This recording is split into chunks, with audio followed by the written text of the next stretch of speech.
This year's theme is a new dawn.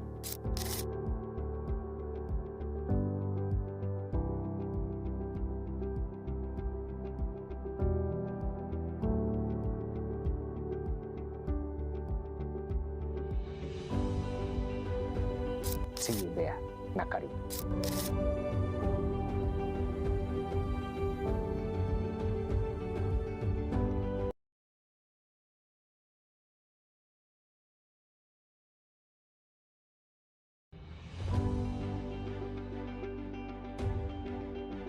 I want to take this opportunity to invite all the PPOs, our stakeholders, our partners to this year's PPO Week 2026.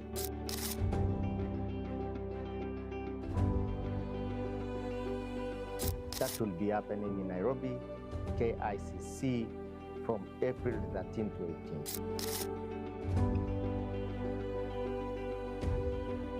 We shall be also having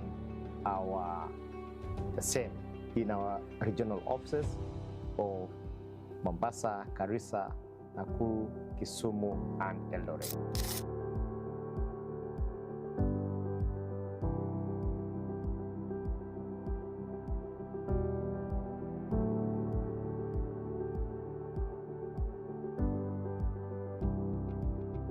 This year's theme is a new dawn.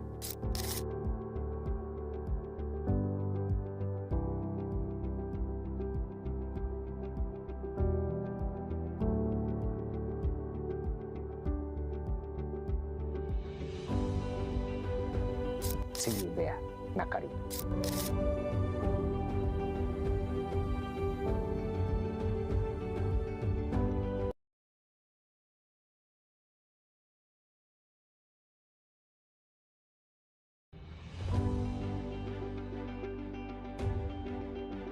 I want to take this opportunity to invite all the PPOs, our stakeholders, our partners to this year's PPO Week 2026.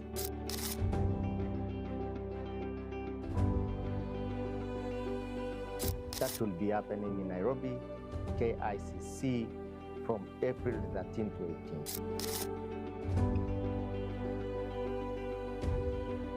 We shall be also having the same in our regional offices of Mombasa, Garissa, Nakuru, Kisumu, and Eldoret.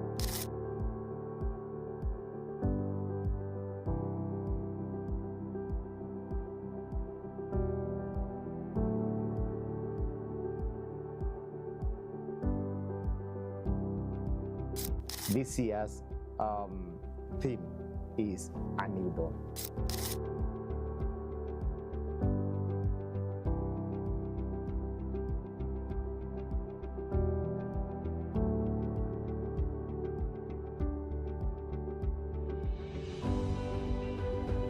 See you there. Na karibu.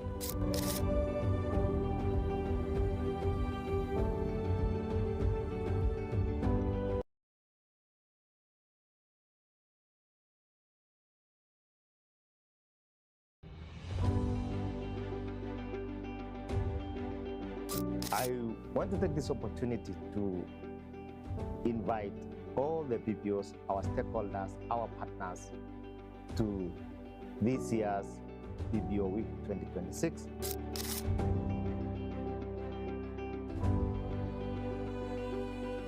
That will be happening in Nairobi, KICC, from April 13 to 18. We shall be also having the same in our regional offices of Mombasa, Garissa, Nakuru, Kisumu, and Eldoret.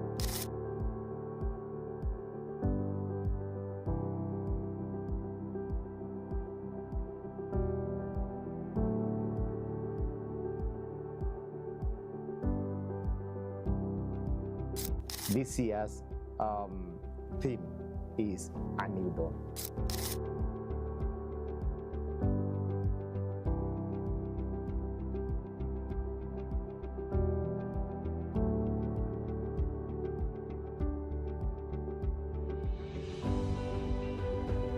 See you there na karibu.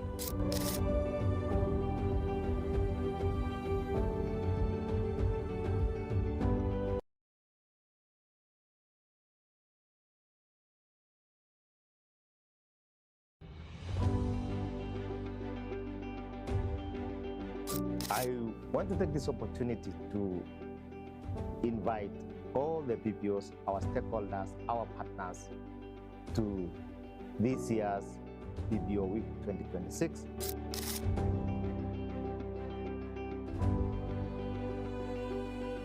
That will be happening in Nairobi, KICC, from April 13 to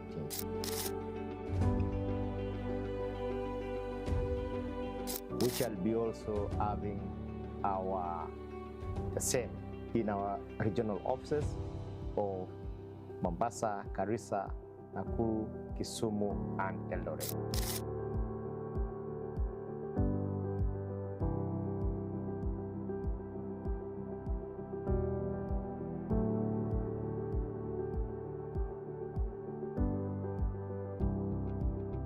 This year's theme is a new dawn.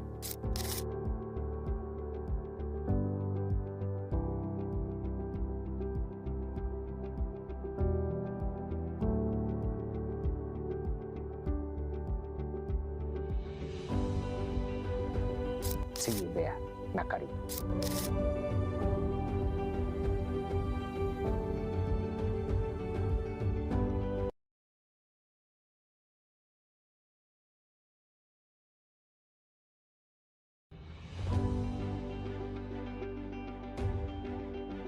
I want to take this opportunity to invite all the PPOs, our stakeholders, our partners to this year's PPO Week 2026.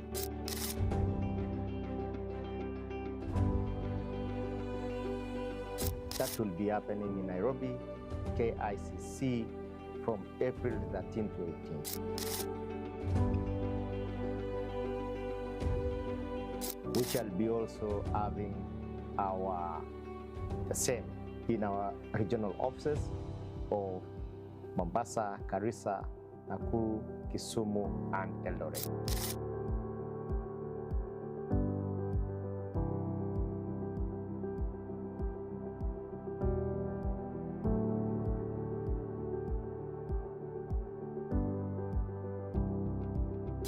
This year's theme is a new dawn.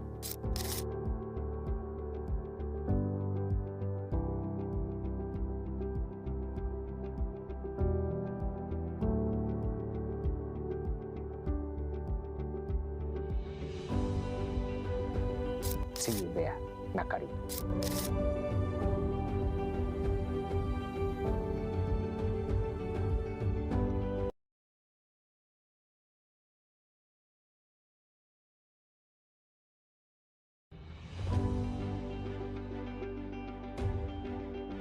I want to take this opportunity to invite all the PPOs, our stakeholders, our partners to this year's PPO Week 2026.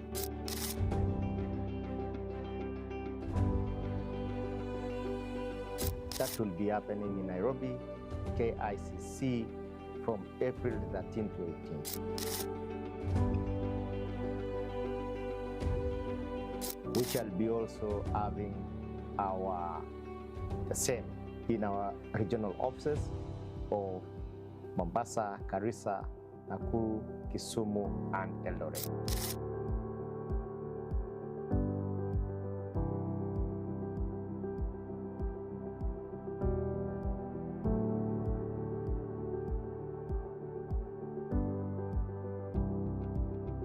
This year's theme is a new dawn.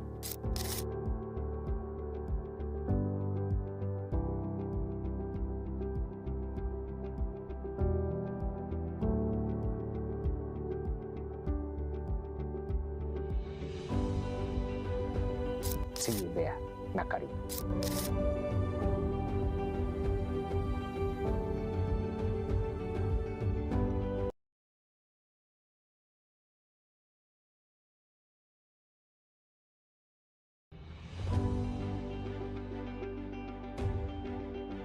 I want to take this opportunity to invite all the PPOs, our stakeholders, our partners to this year's PPO Week 2026.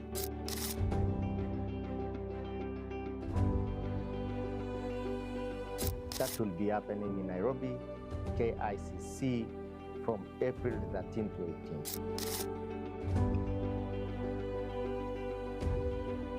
We shall be also having the same in our regional offices of Mombasa, Garissa, Nakuru, Kisumu, and Eldoret.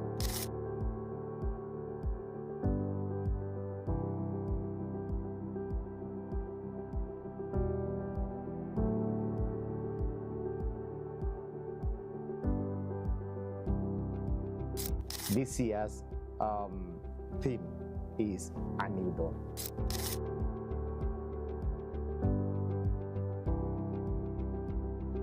See from April 13 to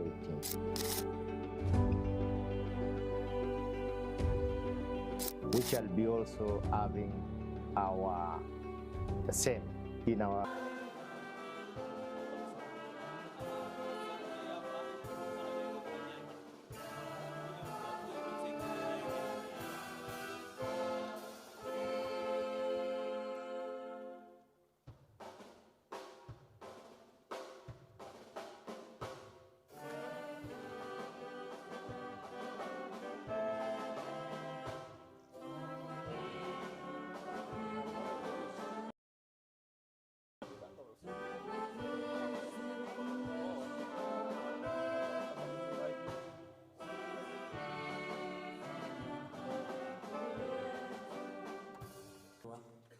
Let's pray.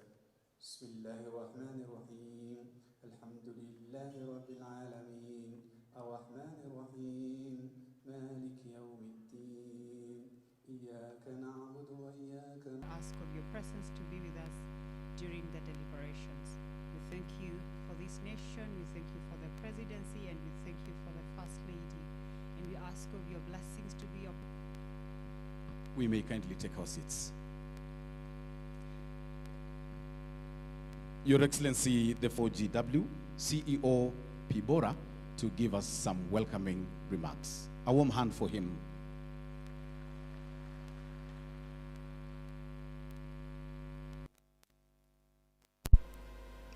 The Principal Administrative Secretary, Minister of Internal Security and National Administration, Madam Beverly, the members of the civil society present, invited guests, ladies and gentlemen, good morning. It gives me great pleasure and honor to invite an event where BPOs will be showcasing what they do across the country. This time round, I want to invite you and most sincerely thank you, Your Excellency, for finding.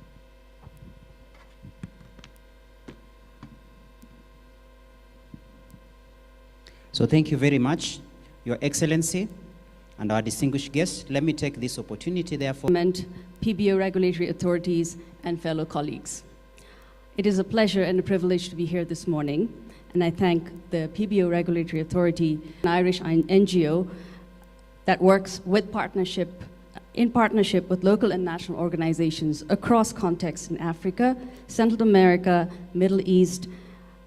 And our role is to support and work alongside local and national organizations rooted in the communities and leading this work. In Kenya, our engagement is with the Charter for Change. It is a platform for respect and equality and leadership of local and national organizations in key decision-making spaces. And as we know, in Kenya, the role of the government is critical, as is a reflection of this. Local and national organizations who is a part of the work group, as well as international organizations, have appreciated the support.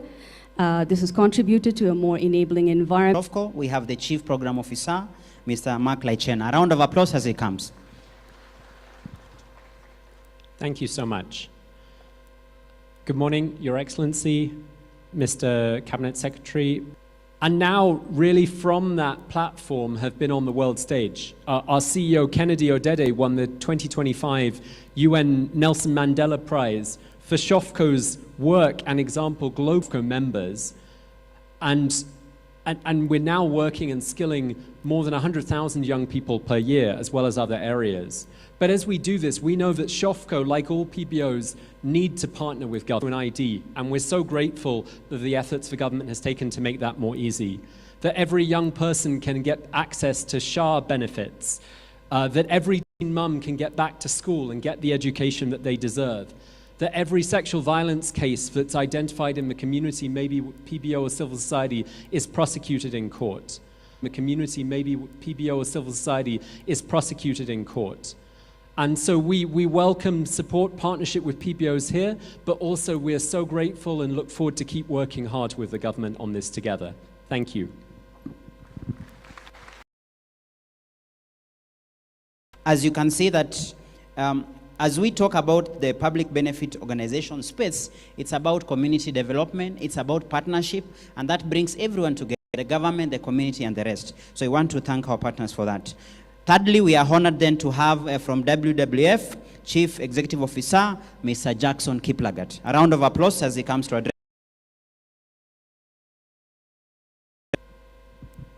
Thank you very much, Your Excellency, the First Lady of the Republic of Kenya, our Cabinet Secretary in charge of Interior and National Administration, the Chair and the CEO of the Public Benefits Organizations Regulatory Authority. Allow me to stand on the protocols already established.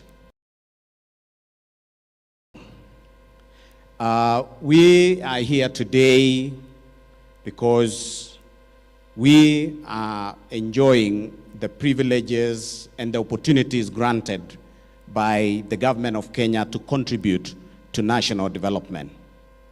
All these public benefits organizations are supporting and delivering national priorities where it matters most, on the ground with communities and also at scale.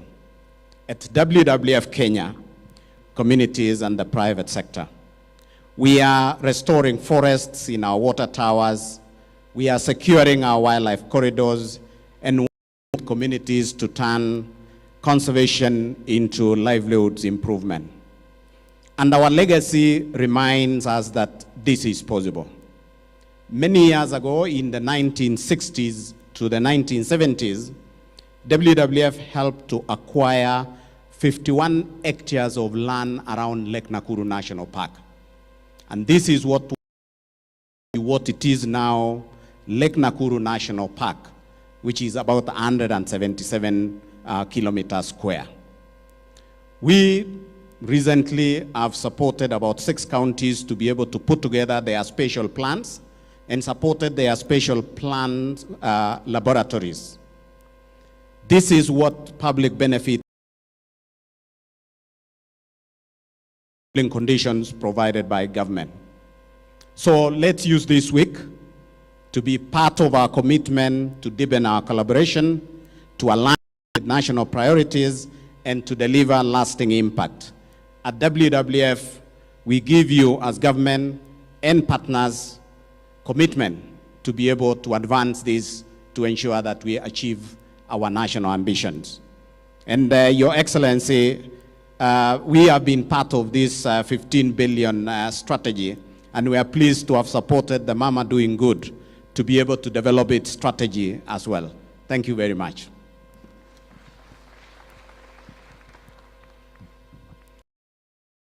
Much from WWF and for the contribution. I therefore then seek to recognize the fact that if you look at in this particular space of public benefit organizations, we always have a nexus between international as well as local participation in a big way. So that as we were reading through, you remember SHOFCO, locally homegrown. But this space has never been successful if we never get the support of our international partners. In that regard, therefore, allow me then to welcome from the Danish Refugee Council, Mr. Simon Zioka, who is the country director. A round of applause as he comes.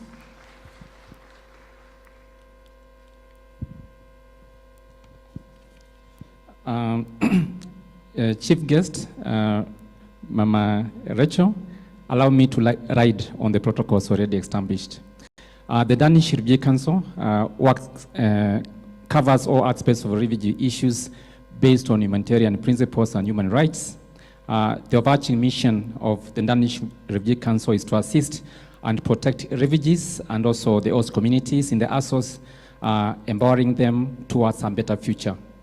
We strive to provide sustainable solutions for refugees, displaced people around the country, and also the host communities with the objective of enabling them live dignified lives. This year's PBO week is transformational. It's a journey towards strengthened coordination, collaboration, and being intentional in our collective efforts in impacting lives, to deliver and facilitate the most needed services in Kenya, particularly in the communities we serve. At the DRC, the Danish Refugee Council, we appreciate the opportunity to work jointly with the government of Kenya and the county governments, donors and partners for both refugees and host communities in delivering impactful services in protection, livelihoods, self-reliance, and social cohesion. All these are geared towards supporting sustainable solutions in the countries that we operate. In the wake of the global climate change, our waste to restore the environment by supporting thousands of waste pickers, both refugees and those communities, to transition from informal and what has been considered as unsafe work into dignified, structured livelihoods. It's about income to needy families, safety and recognition through a decent wage, and also making the surroundings and the living spaces better. Our financial inclusion programs aim to build inclusive financial systems and support growth of entrepreneurs among refugees and those communities across Kenya to achieve greater self-reliance.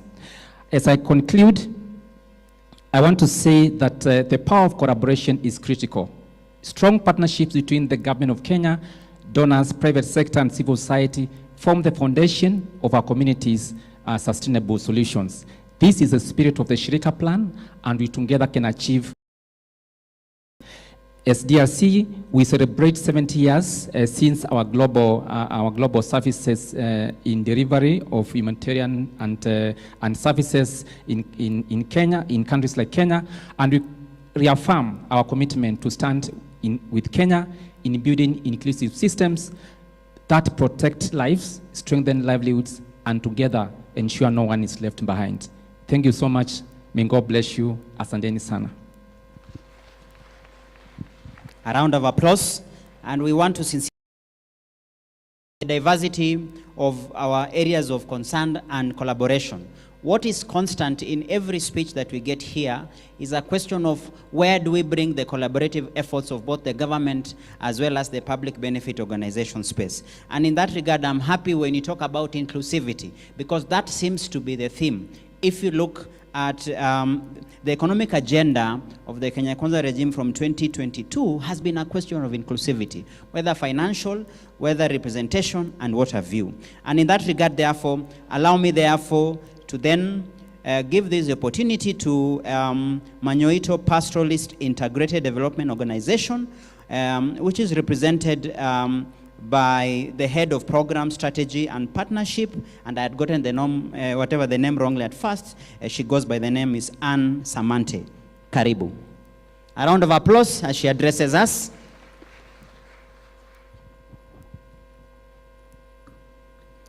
Your Excellency, Mama Taifa, Ms. Rachel Ruto, the Cabinet Secretary, Interior and National Administration, Honorable Kipchumba Murkomen, and the PS, and all protocols observed. Good morning. Hamjambo.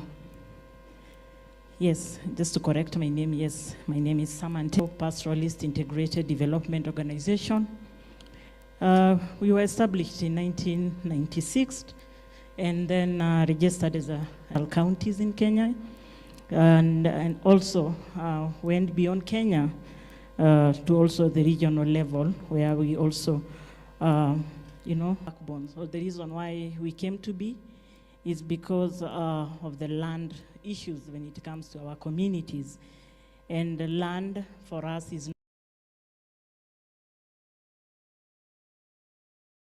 our everything, basically. And so we came around because we needed to support our communities in securing their land. And we thank the government of Kenya because, secondly also, we do a lot of projects and interventions around livelihoods. For now, we all know that when you get an opportunity to be in the global platforms, one common narrative is that Africa has the lowest adaptive capacity.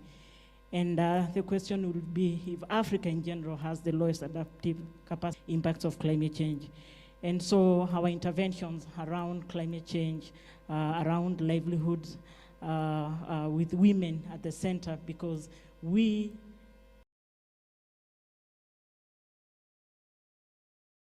marginalization, women are more vulnerable whenever any challenge comes up. Even here, in case anything happens here, the first people we are at a time in this life that we cannot do much if we do it alone. We need to leverage on each other's capacity, technical capacity, resources, expertise, and on addressing a number of issues that would have taken long to address if we do it independently. So we value partnership, and we thank the authority, the regulator, for bringing us together today. Thank you. A round of applause. Our next invitee speaks to what if we can be able to reflect as to the global changes that have happened and the impact it has had on the financing of this sector. This therefore calls for a renewed conversation. What best way can we be able to ensure that the entire sector is self-sustainable? Financing becomes a key consideration. And that's why part of the successes today the regulator would be celebrating is increasing the space of issues to do with self-financing.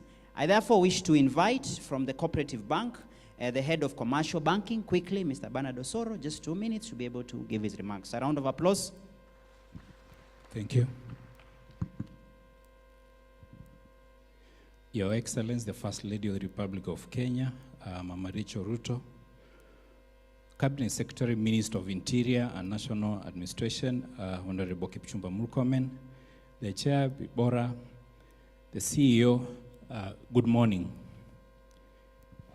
Let me start by saying that we are honored to have you, Your Excellency, grace this occasion, and we also wish to applaud you for the good work that you continue to do as you inspire the nation in your tireless efforts in empowering women and children while promoting economic transformation. As Coop Bank, we are honored and we are proud. As we kick off this PBO week today, we stand at the threshold of a new dawn. This week is not just a celebration, but it's a part. As Cooperative Bank, we are proud to work with you this journey and are committed as a partner of the PBO sector. For decades, I must, while complementing what the government does in various sectors, including education, health, and even environmental, and even youth and women, as championed by the First Lady of the Republic of Kenya. Partnership with PBO, we are deepening these ties to ensure a sustainable community transformation. We have seen the power of collaboration firsthand through the corporate response to crises such as drought. We have co-funded financial inclusion initiatives, built capacity for local actors, as well as worked along PBO to make the program sustainable. From supporting community-based organizations in education, scholarships, to empowering the youth through agribusiness and renewable energy presented as a bank. Looking ahead, we bring together capabilities to this new dawn. As one of the leading banks in Kenya with a vast network, we offer solutions and innovative financial models that support project sustainability. We also provide capacity building as well as technical assistance, flexible for that matter, and collaborating for real transformation. Let this PBO week ignite even stronger partnerships, where the private sector, the regulators, the PPO unite to build a more inclusive Kenya. Asanteni sana, and God bless you. So thank you very much. Apart from financial accountability, I think one of the expectation as we have and marks of both the government and the sector players, there'll be an expectation that regulation will be two-way. There'll be self-regulation as well as the place of government. And that can only happen if you have good both accounting and auditing mechanism. Therefore, I seek to then welcome from ISPAC, the Director Professional Standards and Sustainability, and they are represented by CPA Catherine Asemit. Karibu. A round of applause as she speaks to us. Thank you. Her Excellency, the First Lady, all government officials, I ride on the protocols already established. Good morning, everyone.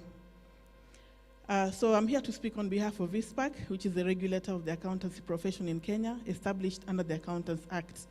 And I want to congratulate PIBORA for the great milestones they have had. We've had a very good collaborative engagement.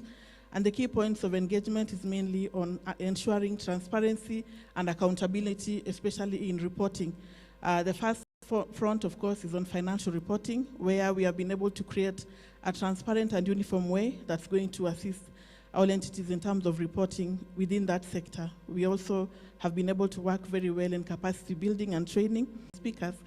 We want to see how we can create a more sustainable economy and also more sustainable organizations so that we're able to leave impact even for future generations. Thank you so much. I think I'll stop it. Distinguished League of Nations within our global community. And in that case, we have played an important role as a government or as a country over the years when it comes to within to the kind of aspects as well as the collaborations that are done within this particular public benefit sector. So today we are also honored to have, which will be our last principal partner to address us today, and before our distinguished participants that indeed we are live on NTV and all the YouTube platforms. So we are happy to ensure that this particular occasion is given enough coverage across the Republic. So let me take this important then opportunity to welcome our last speaker within this category of partners. From UNDP, we have Julius Corredo to speak on behalf. Karibu. Republic of Kenya, Cabinet Secretary, Honorable Kipchumba Murkomen, all distinguished guests, I too want to ride on the already established protocol and say good morning. The collective action towards translating the PBO Act, which has been one of the most tangible collaborations with the PBO regulations. All of you today, this moment is significant, not just because of what we are launching today. This is the PBO sector report, but also from aspiration to action, from uncertainty to clarity, and from parallel efforts to concerted and structured partnerships. During this time, the civil society continued to grow, to innovate, to deliver impact, but within a regulatory recognizing the central role of a capable regulator, UNDP, together with other development partners, particularly through one of its invest consistently and systematically to strengthen the institutional foundations for the NGO Coordination Board. Now, this support was anchored in a dual-track approach, supporting the ICT modernization as well as digitalization, but also the internal capacity for change management. But at the same time, facilitating a system capable of sustaining reforms. So UNDP supported the civil society in terms of advocacy, research, consultation processes, and sustained momentum towards the operationalization of the PBO Act. So now the transition of the PIB, 2024, the transition of the Public Benefits Organization Regulatory Authority did not begin from zero. It began from a position of readiness. So that today's launch of the PBO regulations therefore represents not just a legal milestone, but the activation of a system that has been deliberately built to function, anchored in constitutional values, international standards, and a modern understanding of civil society instrument. It is a partnership framework, and it signals a shift from transactional regulation to collaborative governance, from fragmented engagement mutually reinforcing. So the PBO sector report 2024-2025 is equally significant because it grounds the economic transformation agenda, because they reach the most underserved communities, they strengthen livelihoods, and they promote inclusion and resilience and collective impact. What UNDP would like to see going forward is that we deepen the partnership. That this week is not only for partnerships and the credibility of the institutions, and through the impact we create through delivering for the people. This event to be able to give his highlights for the New Dawn in action. Karibu, Bwana CEO. A round of applause as he addresses us on his quick. Kipchumba Murkomen, the chairman of the board of directors, Honorable Mambu Mabonga, all the BBOs present, invited guests, ladies and gentlemen, deliberate, and has been outlined by the speakers before me. It's important because we've worked with the BBO sector, the journey for the last 1 year. It's important because all the non-governmental organizations before have been fragmented in a way that if you give me some funds, I will go to a certain remote area of Todonyang to account for it. And that's why at the end of your financial year to give us your annual report, so that it had been in abeyance for it was a promise was given and a promise that has been delivered. And I quote, given and a promise that has been delivered. And I quote, thereafter we harmonized the draft, and we subjected it to harmonize the draft, and we subjected it to public, and the sector contributed 246.7 billion, the total funding that this sector, our game. We need to locally source and fund our BBOs because we still have a long way. And just a snapshot that of the sector is to health, followed by education, children, environment, relief and disaster management, water and sanitation, 6, agriculture, all that will come to 610 billion. When it comes out of the bottom-up agenda, the BBO's contribution to it in 2024-2025, in the health sector, it's 8 billion for MSMEs and the youth, 8.09 billion for agriculture and food security, 14.59 million for digital super highway. And you will realize that actually this sector contributes positively to the economic actor. And we want to thank the civil society and the BBOs for the forward-looking collaboration that we've had in the financial year 2024-2023. This sector employed 60,600. These are Kenyans. We've had a significant number of expatriates working in this sector. So most of the people most of them are Kenyans. And so, Your Excellency, this is a sector that it has a lot of potential, and we are looking forward for more compliance from the discussion with Indeed, the Financial Action Task Force, FATF, through its typologies, have shown that in other countries, the PBO sector has been abused and has been used as conduits for TF financing. Besides the funding model, which most PBOs have adopted, we also recognize that a number of PBOs operate in areas proximal to Kenya's Somalia border or in areas proximal to conflict regions.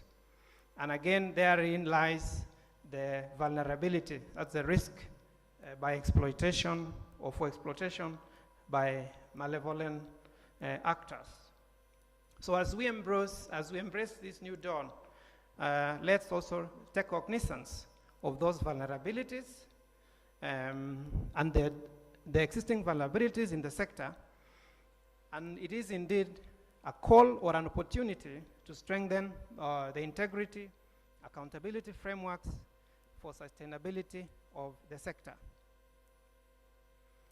Yes, we also have a genuine commitment. And, however, globally, as I've indicated, there is growing recognition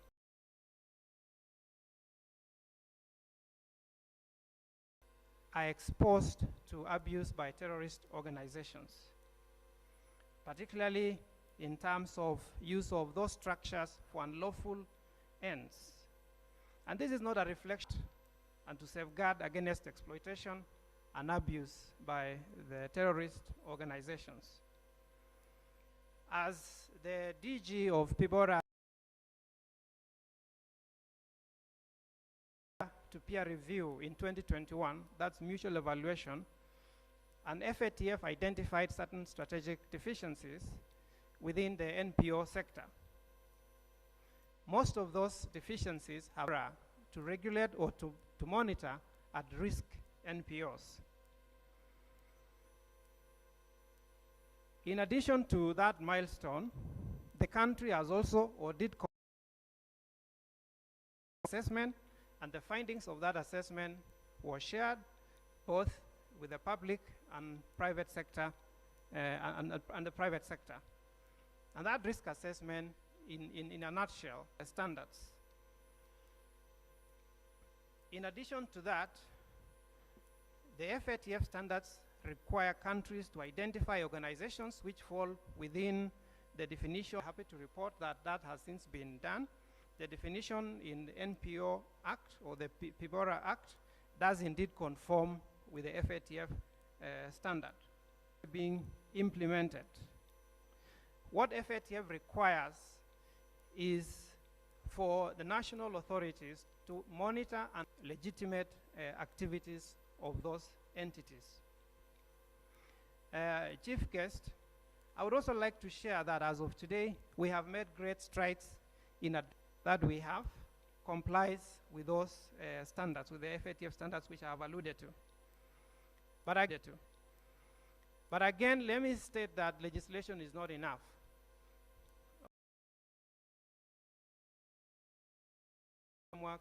And today we are launching the regulations to complete that legislative framework. But that is not enough. The FATF requires effectiveness. That is demonstration that the law and the legal framework, the institutional framework that is in place does work and actually produce the expected outcomes. I note that this week's agenda, therefore, includes a session on Talk to Your Regulator, navigating FATF risk monitoring for NPOs, getting oversight rights, and that will be on Wednesday. And I think this will provide us with an opportunity to further discuss the milestones that we have achieved as a country and some of the areas which still require some work.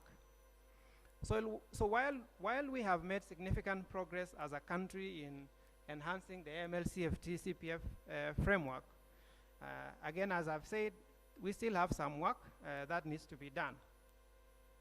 But we are optimistic that with the collaborative framework, the collaborative arrangement that we have with PIBORA and the other stakeholders, together with the PBO sector, we should be able to put in place or to enhance that regulatory framework and have a regulatory framework that safeguards our financial system, that safeguards our economy, and that has the respect of not just Kenyans, but also the international community. The sector indeed does extraordinary work. And the FRC's job, together with the other stakeholders, is to ensure that your work as a PBO sector is protected from exploitation, from abuse, and from overregulation that so often follows when distinction between risk and suspicion is lost. That distinction is what this gathering is all about. And I'm glad that we are having this conversation today. So to our CS, sector leader, and PIBORA, as we launch these regulations, together with the report, FRC stands ready to support you in publicizing, in outreach, and continuously enhancing the risk monitoring framework. With those few remarks, guest of honor, First Lady, I thank you. Asanteni sana.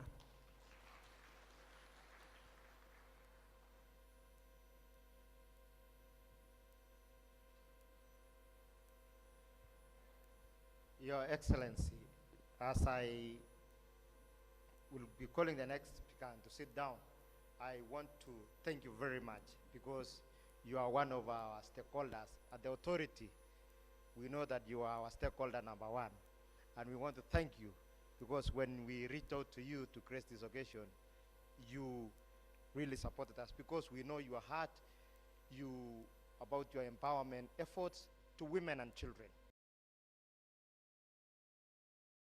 Authority is when women and children from those remote countries are able to get empowered, to get their livelihoods. It is when are in the new dawn. As we transit, we want to thank you. Next week, for all our BBOs in the coast region, we will be carrying out in the counties of Mombasa, Kilifi, and Kwale. Join us during the thematic sessions on Wednesday.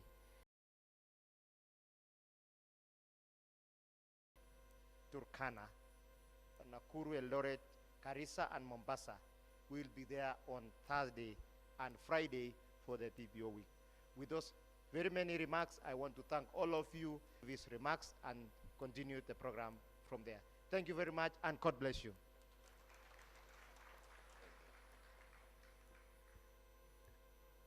Thank you, our able DG, to our Interior, Mr. Honorable Kipchumba Murkomen, our Principal Administrative Secretary, our DG,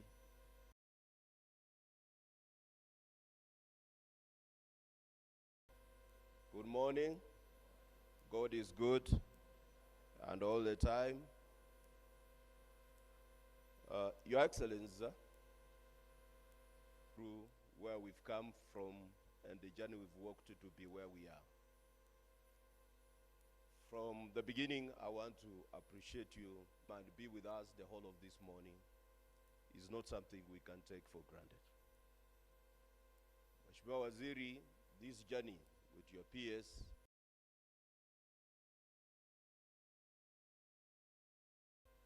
when this act was passed, it was in the 11th Parliament.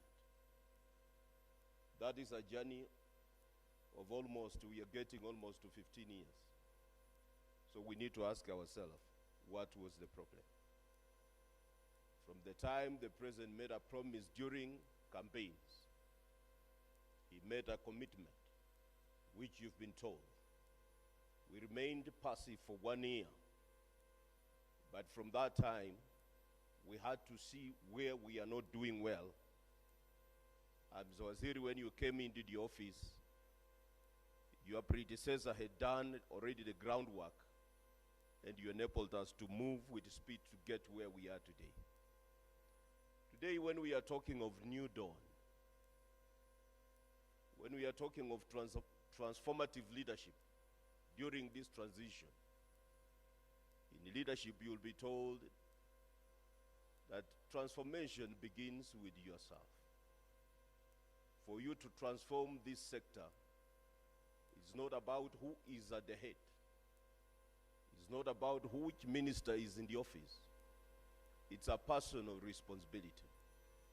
Even to transform this nation, it's a personal responsibility. Because transformation begins with internal shifts. You ask yourself some questions. Whether what I'm doing is right, whether what I'm doing for my neighbor is right. Transformation begins when you take serious steps on a daily basis. Actionable steps that are visible. And that is why today, Your Excellency, we are here with a new phase, because we purposed to work those daily commitments. And when we meet here, Your Excellency, they say that feedback is the best breakfast for every champion. We sit here, we listen to our stakeholders, because they're giving us feedback. They are telling us what they're doing. The framework that we have before us today is something that is going actually to enlighten some of our partners outside there. Your Excellency, I must confess, I've had time to walk around. And the few people who are doing wrong things, that is why we have this kind of guidelines. As a regulator, we will not be there to be your hindrance. We will ensure that on the front line. So thank you, Madam, for coming. And you see, when a question comes from a higher authority, that does not mean, and the response was very cynical. As we sit here, you've heard that 76% of what is affecting the lives of Kenyans in the positive way is coming from donors. The Greeks will say that you've missed the mark as a leader. So in position you are, regardless of the position you're holding, please don't miss the mark. Ask yourself, stretch your arm. If I may ask, how much do you need to bless somebody? How much do you need to touch a life? Ask yourself, where is your neighbor? How proper leadership at the head? This is a very volatile sector, Your Excellency. And we need people who are responsible enough, ready to learn, ready. Before I call the next speaker, Your Excellency, I kindly request you just to allow me, request our directors of the authority who are here with us today to stand up, just to, we will be on another scale. And I know it's within your purview, my brother CS, this is something little, and from here as you stand, maybe as you come to the podium, you are going to come and give your remarks, and thereafter invite the Honorable Minister. May God bless you.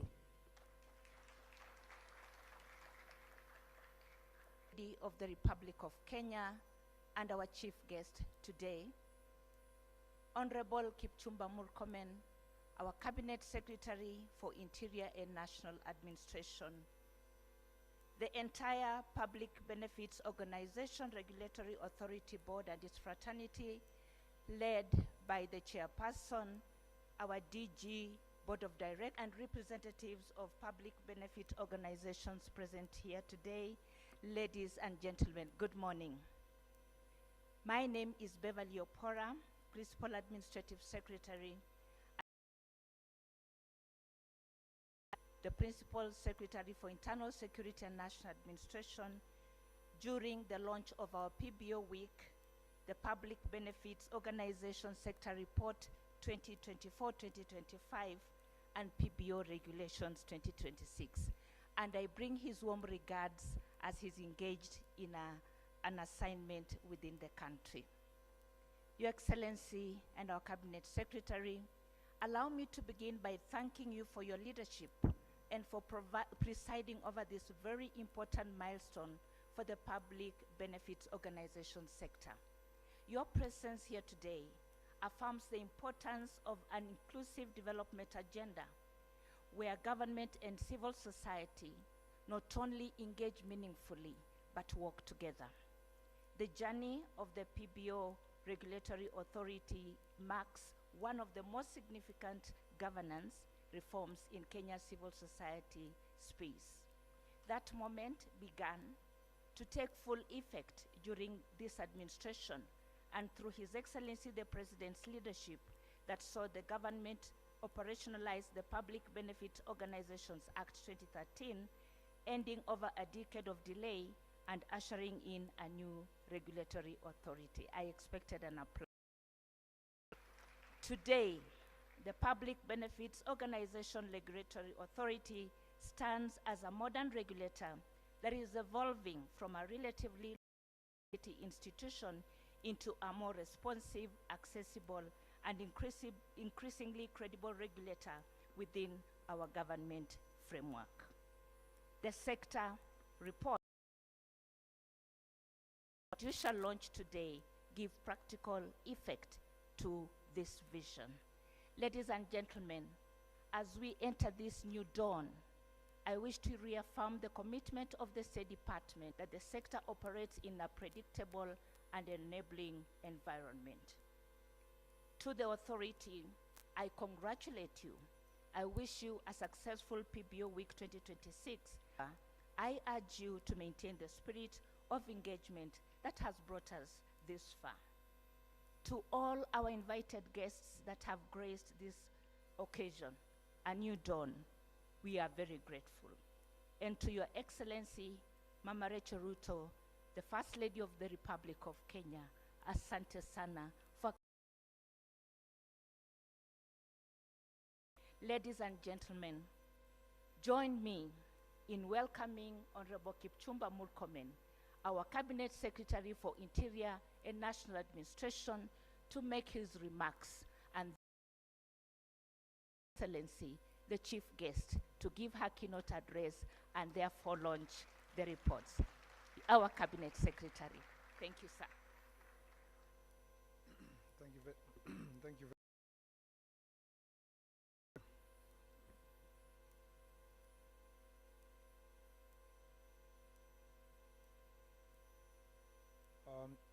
Your Excellency, Mama Rachel Ruto, who is the First Lady of the Republic of Kenya, the Principal Administrative Secretary in the Ministry of Interior, the Chairperson of the Public Benefits Organization, the Board of Directors, the CEO, all the invited guests, ladies and gentlemen, good afternoon. I think it's now almost afternoon, or is it somewhere there? Speaking at some point. I have, it's very challenging when we are all having a conversation about a specific subject. So we will, because it's the same discussion today, so some repetitions here and there, but some thoughts to think about some issues. But also, this is not my day. It's the day of Our Excellency to be with us, to give us her guidance, and to share wisdom with us. First, this gathering is very important national platform and brings together government, the public benefits organization, and the development partners at a defining moment of reform and renewal, otherwise known as a new dawn. Your Excellency, we are deeply, deeply honored to have you grace this event today. Your passion and involvement in the public benefits sector is both long and very impactful. Your vast knowledge and insight will be immensely beneficial to this forum. So we are very happy. Thank you for taking your time to be here, and thank you for growing one of the indigenous that has left a very powerful impact in the rest of our country. So you are actually a very befitting guest today, even if you were not holding the guest to be here. And maybe let me say at this point in time that There are so many people who, we saw the statistic today. The importance of this sector is such that it has, in one financial year, it has attracted 241 billion shillings. That is huge. Distribution, you realize that the face of the sector is actually 2% of the contribution. You know, because we put matters of governance. There are men and women who work in this sector quietly, implementing programs in very remote places of Kenya, changing lives of children, changing lives of women, attending to refugees, or by an international body, a UN body, and they are being celebrated and the media is splashing. Then people ask themselves, and where was this person? A lot of noise. And so part of the things we must celebrate in this report is that it brings to fore the work that you have been doing. And 41 billion is 214 billion. And people who are employed directly in this sector, direct employment, are 67,000.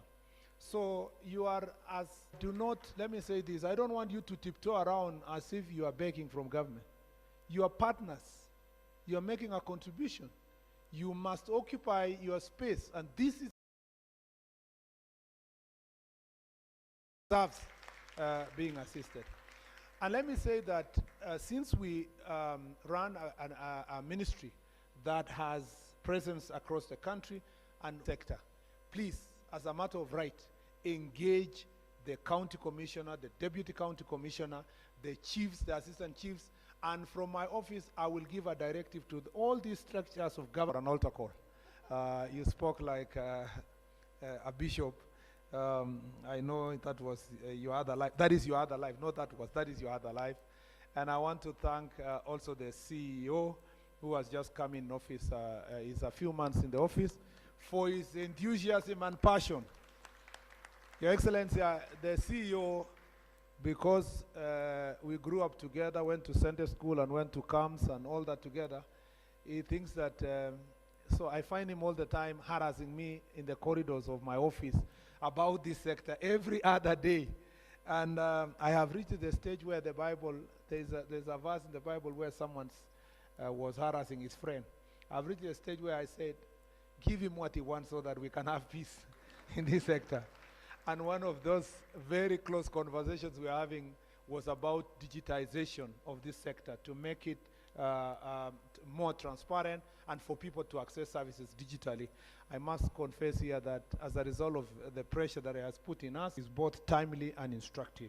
It reflects a sector that is entering a more structured, accountable, and coordinated phase of development, especially following the implementation that we were going to implement this act. People thought it was mere promises. But there is no promise that this government has done that has not been kept. And even if there is one that has not been completed, it's just because of the time. And time will ensure that we, in the period that we promised, we'll make sure that everything is implemented. The public benefits sector is extremely important for our economy and for our governance. Our country is the beacon of democracy in the region, partly because of the contribution of the public benefits organization. And I must confess here that in my past life, I was part of that sector. The smaller percentage of 2% of the governance, I was among the people who are taking government to task about the work they do. And I see Churchill is very happy with that because we were together. And so because of that, recognizes the important role of the BBOs, continues to play in Kenya's development. Across country, they are delivering essential services, supporting vulnerable communities, advancing governance, human rights, and responding to emerging challenges such as climate. It's optional, it is essential. In fact, the question I ask myself is that, do you think that should government alone be the one which has responsibility to build a country? I think that is not true. Many countries in the world are built by private sector, government, public benefits organizations, and they make these kind of significant contributions. The PBO regulations we launched today provide that framework. They bring clarity to registration, governance, reporting, and accountability. They define the standards expected of all. Let me say another one, two things. One, is that we were asking ourselves, why is it that many of these organizations, almost 80% of these resources are by rich people? You know, we have in Kenya so many well-endowed, successful people. They retire and they have wealth.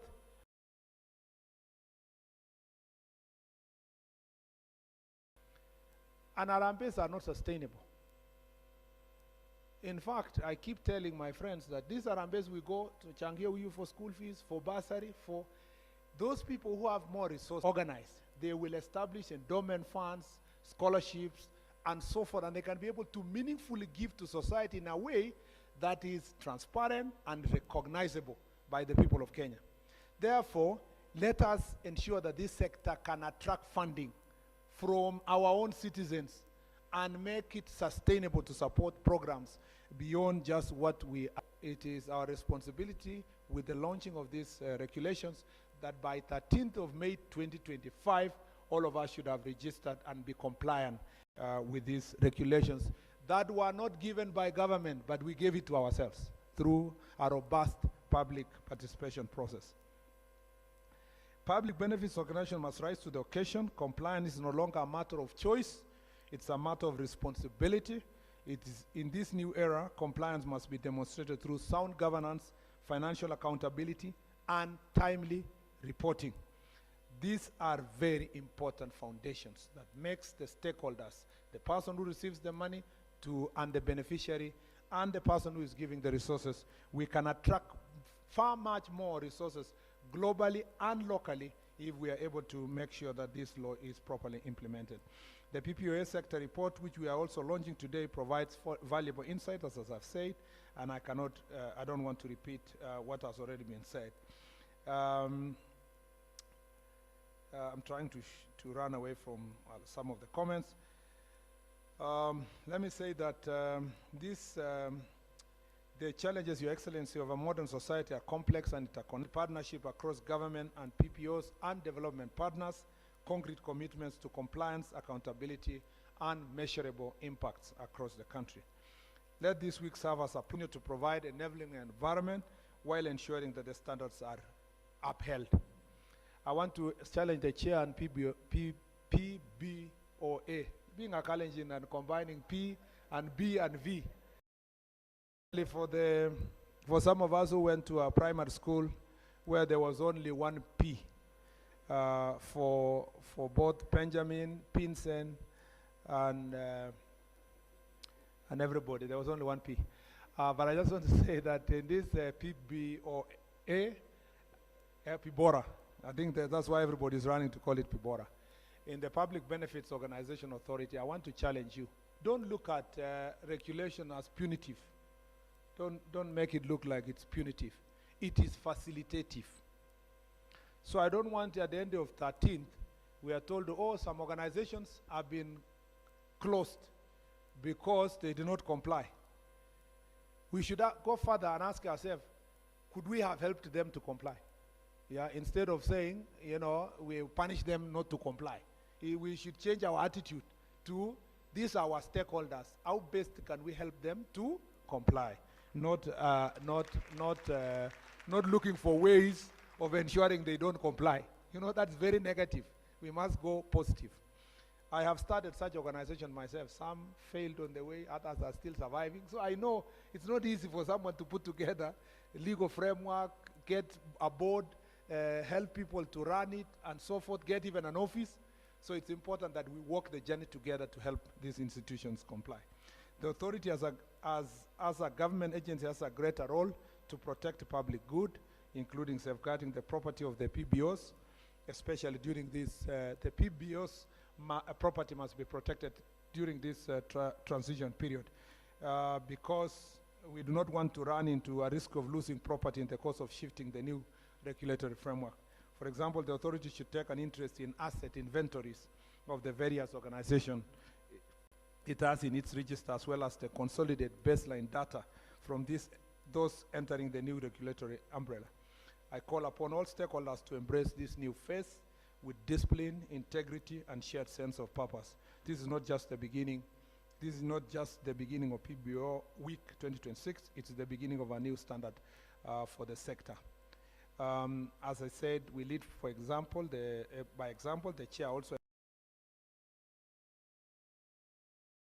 us to go out of our way and raise resources locally and encourage people to become serious investors in this sector, in this public sector, by supporting the example. I was challenged one day during our graduation from a human rights class that, you know, you can't tell people that you want to respect human rights. You are teaching people rights, but in your house you are mistreating your house help, you are mistreating your watchmen, the people who support you. It must lead by example. People must see that if you are a human rights defender, your, you know, security people, you treat, it must start from the basics. Otherwise, it's useless to go and stand there and call yourself a beacon of democracy.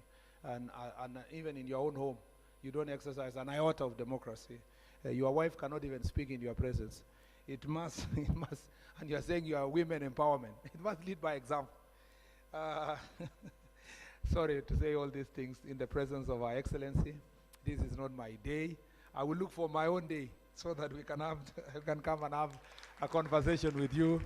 But I am very excited. This is a sector I know, I am familiar with, and I'm excited about it. And I think going forward, all of us including me, now that having been blessed to serve in such positions, as we go towards retire, it's important to have organized structures that we can give back to community even when you are no longer holding public office, then in a meaningful way, away from these just hard work arambes that we do around the place. It's now my distinct pleasure to welcome Her Excellency, the First Lady, to officially open the PBO Week 2026 and launch the PBO regulations and the annual PBO Sector Report 2024-2025. 2024-2025. Tupigie makofi, Her Excellency. Over to you, Your Excellency. Thank you very much. We may be seated.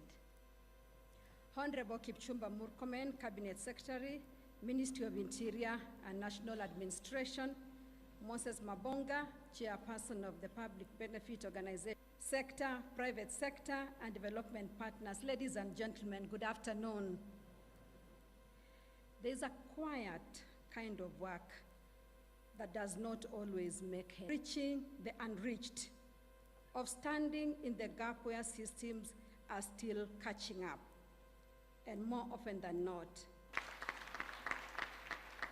Today, we gather not just to recognize that work, but to affirm its place at the very center of our nation's progress. Me in commending the PBO sector for its unwavering commitment to service and in recognizing the critical role you play in Organizations Act 2013 was actualized on May 14th, 2024, fulfilling a promise not just in policy, but in principle, that those who serve the public good, new dawn in action, celebrating impact, connecting voices, collaborating for transformation is timely, because a new together.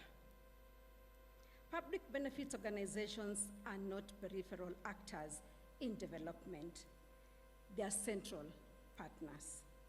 They are often the first to respond, the last to leave, and the bridge between policy and people.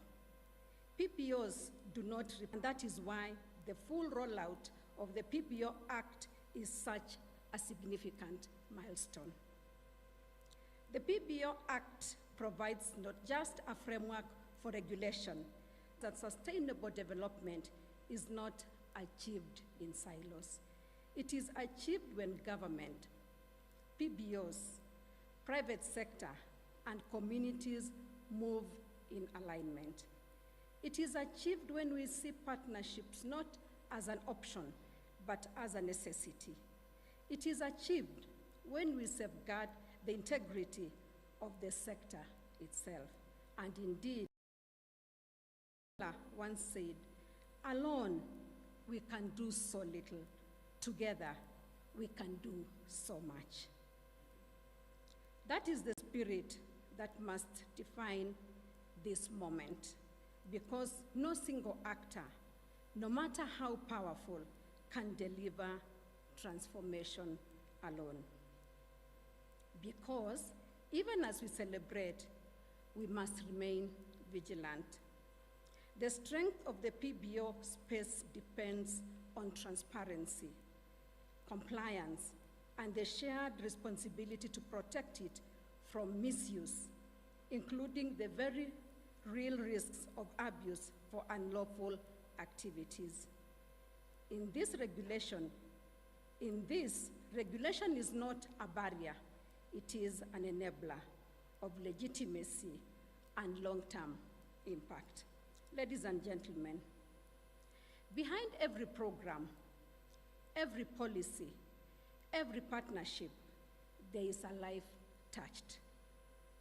A child who goes to school, a mother who accesses health care, a community that gains clean water. These are stories that are the true measure of our progress.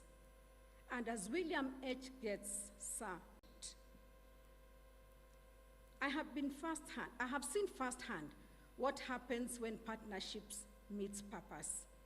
When institutions come, all of us to ask, how do we deepen collaboration? How do we scale what works? How do we ensure that no effort is duplicated and no community is left behind? Because the future we seek will not be built by one sector alone. It will be built by all of us working together intentionally and consistently.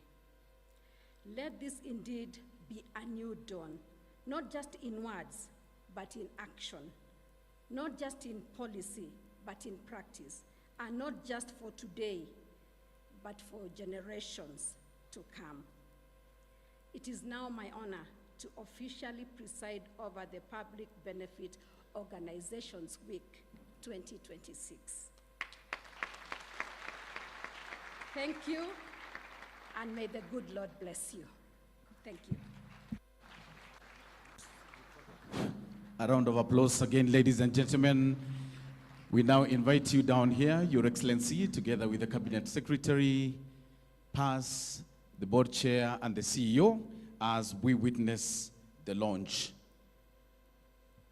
down here. Remember, we are launching the PBO regulations, annual PBO sector report 2024-2025. The rest can flank Her Excellency. Let's have the pair of scissors. Yes. Let's have the pair of scissors as we do the countdown. Are you ready? Are you ready? On the count of 3, 2, and 1. Wapi makofi. Yes, and the Public Benefit Organization Sector Report 2024-2025 has a gift for you. Tumpe nafasi. The rest you may retreat. There is a gift for Her Excellency. Tawapigie makofi. Thank you very much for being generous. Asante sana. Thank you very much.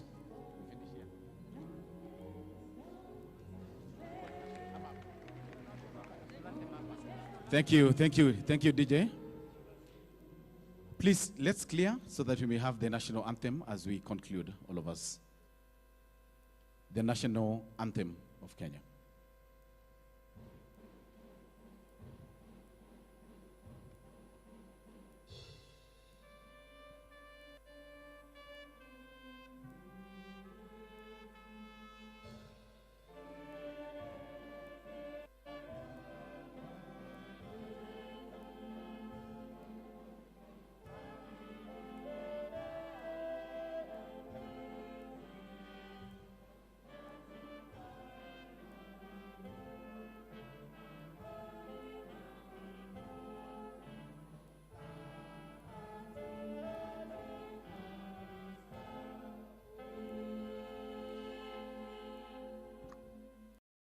Tunaweza kutulia. Mama wa taifa anapoondoka, tunamtuma na salamu apeleke kwa Mheshimiwa Rais.